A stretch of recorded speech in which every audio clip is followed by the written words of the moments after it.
તરીકે બાળકોને ના આવડે અને એને સરળ ઉપાય તરીકે આપણે શીખવાડી શકીએ એના માટે એક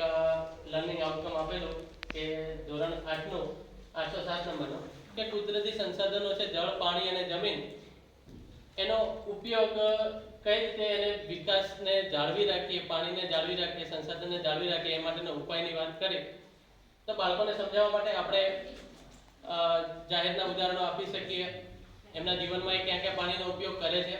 કેટલા પ્રમાણમાં કરે છે એ આપણે એમને પૂછી અને એ અનુસાર એમને બચાવવા માટેનો એમને ઉપાય જણાવી અને દરરોજનું કેટલું પાણી બચાવે છે એને અનુલક્ષીને આપણે એમને સમજાવી શકીએ છીએ કે પાણીનો બચાવ કેવી રીતે થઈ શકે. એક અમારે ટીએલએમ બનાવી અને આવી રીતે પણ સમજાવી શકાય. જેનો એક ટીએલએમ અમારા ગ્રુપ દ્વારા બનાવવામાં આવ્યું છે કે બાળકને કહી શકીએ કે તું નળ ટપકે છે, આપણે જળ નળ